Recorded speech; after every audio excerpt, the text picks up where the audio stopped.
Funhaus stands as one of the clearest examples of how gaming content can transcend the games themselves. At a time when many Let's Play channels leaned heavily on exaggerated reactions or rigid formats, Funhaus instead centered its identity around group chemistry, improvisation, and conversation. The result was content that felt less like a performance and more like being present in the room. My name is Jacko, and in this issue of YouTuber's Digest, we're taking a closer look at Funhaus. Specifically, how Funhaus captured the authentic appeal of co-op and backseat gaming, why variety within recurring formats kept long-running series engaging, how restrained, nearly invisible editing elevated comedic timing, and what ultimately made the channel feel distinct in an oversaturated genre. What Funhaus understood better than most was that the appeal of gaming with friends has very little to do with the game itself.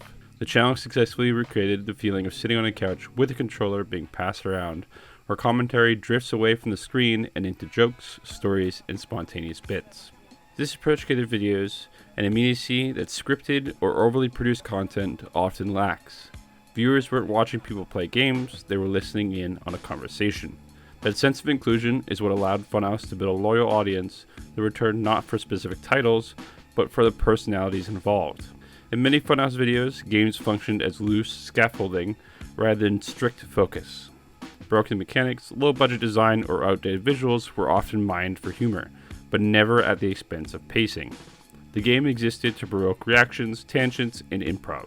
This was particularly effective in series like Demo Disc, where unpredictability was built into the premise.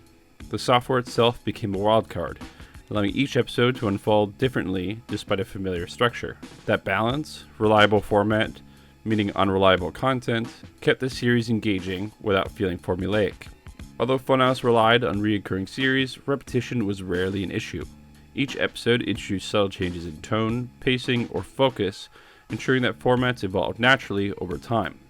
This prevented the content from becoming stagnant, while still maintaining a sense of familiarity. Crucially, this variety never tipped into chaos. Even when jokes spiraled or conversations derailed, there was always an underlying sense of control. The audience trusted that the video would find its way back, which made detours feel intentional rather than indulgent. One of Funhaus' most underrated strengths was his editing philosophy. Cuts were precise, transitions seamless, and visual interruptions were minimal. The editing served the rhythm of conversation rather than dominating it. By staying unobtrusive, the editing allowed comedic timing to emerge organically.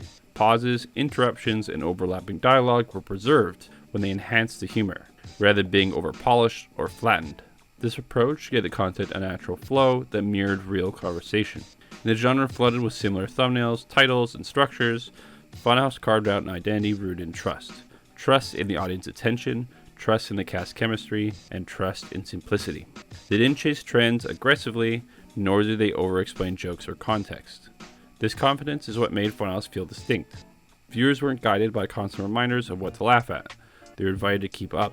That invitation created a stronger bond between creator and audience, one built on shared rhythm rather than spectacle. Funhaus proved that collaborative gaming content doesn't need to be loud, fast, or heavily stylized to succeed.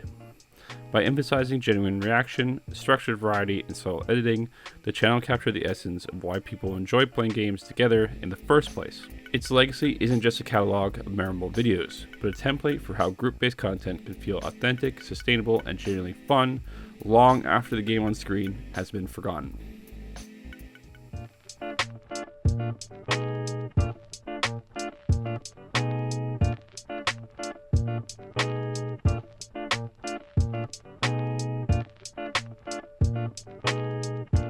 Deixo até com você.